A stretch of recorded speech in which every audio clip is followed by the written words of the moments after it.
My advice? Don't come for Christmas. My mother's voice carried no edge, no hesitation, just a cool, measured calm. We'll simply pretend you're not part of it this year. It will be easier that way. I froze in my kitchen, a tin of homemade fudge still balanced in my hands. I had wrapped it carefully the night before, ribbon tied with precision. The scent of cinnamon and cocoa filled the room. Gift tags had already been written. My bag was packed, my train ticket purchased 2 weeks earlier. And yet here I stood, staring down at the tiled floor as her words reverberated through me like the hollow chime of a church bell. She wasn't angry. She wasn't even emotional. She sounded practical, as though she were giving me advice on which shoes to buy, or reminding me to pick up milk. Erasing me from Christmas sounded like nothing more than another errand on her holiday checklist. I swallowed hard. Did I do something? No, darling, she replied, too quickly. Far too quickly. It isn't about you. It's just, well, things are complicated. You know how Adam is bringing his fiancé. Uncle James always asks difficult questions. And you being, well, you know, it's just easier if you sit this one out. Me being what? Silence. Then came her favorite phrase, the one she always used to end a conversation without ever owning it. It's just complicated. Gentle on the surface. Razor sharp underneath. Okay, I said. Just that. No protest. No pleading. I placed the tin of fudge carefully on the counter and walked toward the window. Outside, December snow was beginning to fall, soft flakes blanketing the street, covering everything in a quiet white. The world looked clean, untouched, like it hadn't just heard my mother erase me. And that's when I understood. This year would be different. Not because I was excluded, but because I was finally finished pretending I had ever truly belonged. Growing up, I was always introduced as the miracle. That's what my mother would call me whenever we visited neighbors, church friends, or distant relatives. Our little blessing, she'd say with a practiced smile, draping her arm around my shoulders as though I were a prized ribbon she wanted others to see. I was adopted at birth. My parents were told they might never have children, and for a while, they treated me like the answer to a prayer. For a little while, I believed it too. Then Adam was born. 2 years younger, their biological son. The child who carried my father's piercing blue eyes and my mother's quick humor. The son whose milestones were lovingly documented in photo albums with glittering stickers and perfect captions, while mine were scribbled in pencil on loose scraps of paper and tucked into drawers. After Adam arrived, I wasn't the miracle anymore. I was simply Grace, quiet, reliable Grace, the helper, the placeholder. I didn't throw tantrums. I didn't demand attention. I said thank you for hand-me-down clothes. I clapped the loudest at Adam's soccer games. I helped with the dishes, made honor roll, and worked 2 part-time jobs through college. I never once asked for help, and yet, every holiday I still came home with carefully chosen gifts, homemade cookies, and the quiet hope that this time, just maybe, I would feel like I truly mattered. I even sent money. After my father died, I began wiring part of my year-end bonus to help my mother cover the mortgage. I never mentioned it, never asked for credit. It was just what you do for family, right? Except, no matter how much I gave, I never really felt like family. The only person who made me feel like I belonged was my grandmother, Clara Whitmore, my mother's mother. Clara wasn't concerned with appearances. She didn't believe love had to be earned. She noticed the things no one else did. The way I reached for books instead of dolls. The way I hung back at family gatherings. The way I was always asked to take the photos but never to be in them. Clara was different. She wrote me letters even when I lived just 20 minutes away. She called me her quiet flame. When I graduated from college, she pressed her old ruby ring into my palm and whispered, "Blood doesn't define love." I never forgot that. In her home, I wasn't an accessory. I wasn't a burden to be explained away. I was simply Grace. And that was enough. But in my mother's house, everything revolved around image. Adam's girlfriend had to look flawless in the holiday photos. Uncle James's new partner had to be charmed. The table settings had to impress. Every detail was curated, controlled. And me? I was the awkward piece that never fit the puzzle. Single, childless, adopted, quiet. So when my mother told me not to come for Christmas, I didn't fight. Because deep down I'd always known. I was only family when it was convenient. And that kind of love isn't love at all. When I hung up the phone that day, I didn't cry. I didn't scream. I didn't throw anything across the room. I just stood there in the soft glow of my apartment's Christmas lights, listening to the silence settle around me like dust. It wasn't the silence of loneliness. It was the silence of recognition. For 32 years, I had tried to shrink small enough to fit, polish myself bright enough to be included, quiet myself soft enough not to be a burden. And now, finally, they had spoken aloud what they had shown me all along. I wasn't truly one of them. And they didn't even want to pretend anymore. So I didn't either. I walked to my laptop, opened my banking app, and canceled the monthly transfer I sent to my mother. The grocery gift card scheduled for Christmas Eve, voided. The leather planner I had ordered for Adam, initials already monogrammed, returned. Not out of bitterness. Out of clarity. I was finished pouring myself into a well that had no bottom, finished wiring my love into a space that never held it.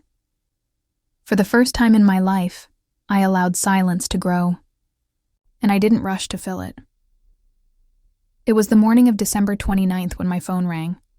I was curled on the couch, snow drifting past the window in soft spirals. The holidays were officially over, and for the first time in years, I wasn't nursing emotional bruises. I was simply still. The caller ID showed an unfamiliar number, but with a local area code. I hesitated, then answered, "Miss Miller?" A calm, professional male voice. "Yes, this is she. My name is Daniel Reeves. I'm an attorney managing the estate of Miss Clara Whitmore, your grandmother." At the mention of her name, I sat up straight, my pulse quickening. "I attempted to reach your mother first, but she hasn't returned my calls. There is a matter regarding Mrs. Whitmore's will that concerns you directly. Would you be available this afternoon to discuss it?" I blinked. I thought her affairs were settled weeks ago. "There was an addendum," he explained. "A sealed document Clara requested to be opened only after the holidays. It names you as the primary beneficiary." For a moment, I couldn't speak. "Yes," I managed. "Yes, I can be there." That afternoon, I walked into a quiet office lined with dark oak shelves. A grandfather clock ticked in the corner, steady and solemn. Mr. Reeves greeted me with a firm handshake and motioned for me to sit. He slid a folder across the desk. "These are certified copies of your grandmother's will and the addendum," he said gently. "She made revisions during her final months." I opened the folder, expecting perhaps a note, a trinket, maybe her jewelry box. But then my eyes froze on a single line. "All assets, including the residence at 724 Hemlock Lane, and financial holdings totaling $820,000, are to be inherited solely by Grace Miller, my granddaughter, not by blood, but by love and loyalty." My hand flew to my mouth. She left.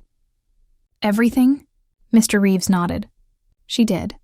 And there is more." He handed me a handwritten letter. Clara's looping cursive filled the page. "If Grace is ever made to feel she does not belong, if she is excluded, diminished, or made invisible by this family, let this inheritance be my answer. She was always mine. Let no one contest it, and let no one profit from her pain."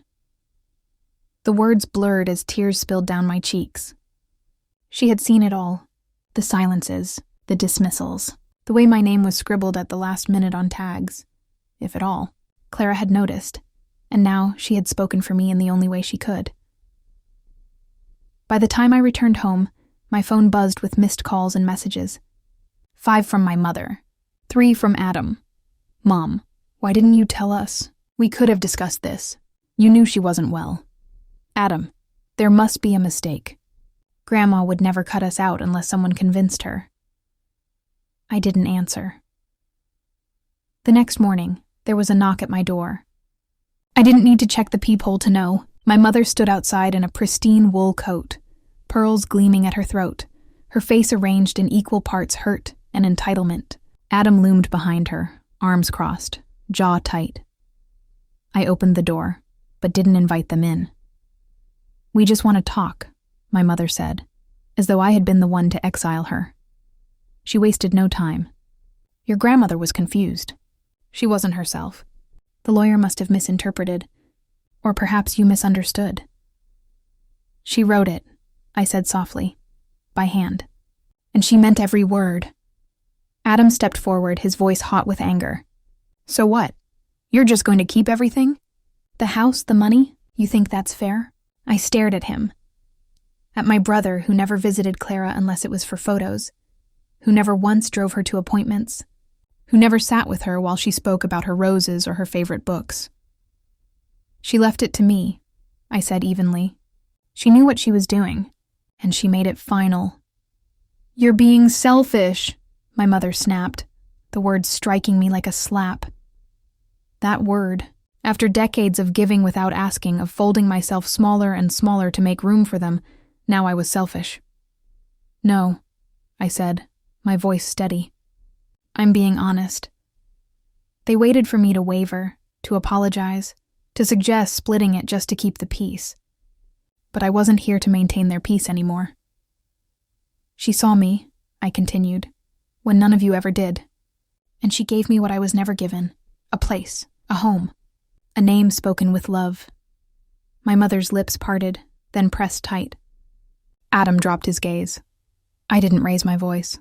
I didn't slam the door. I simply let it click shut. And for the first time since childhood, the silence that followed didn't feel empty. It felt like mine.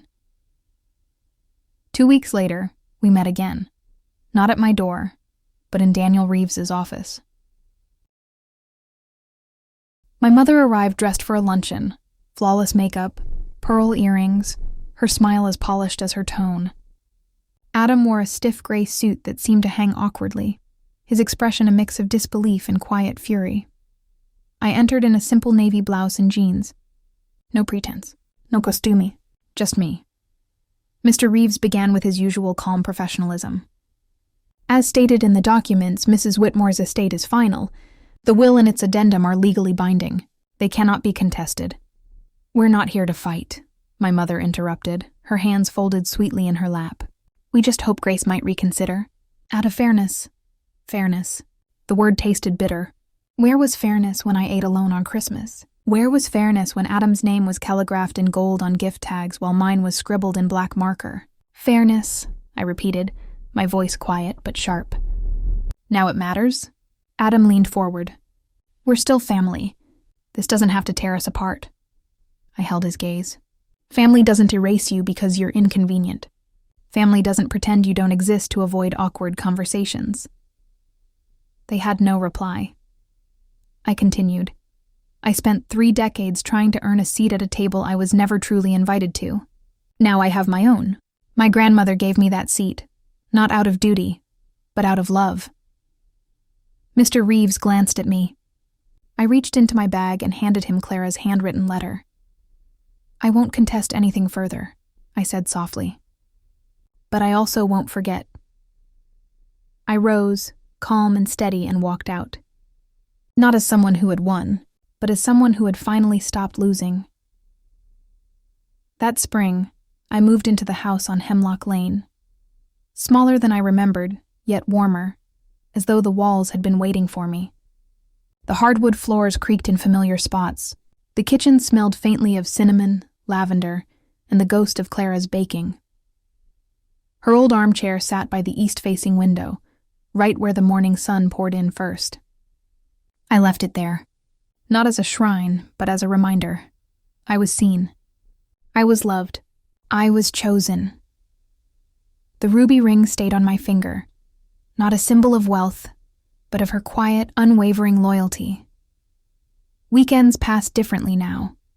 Sometimes I worked in the garden, planting rosemary because it was Clara's favorite. Sometimes I read for hours in silence. Sometimes I did nothing at all.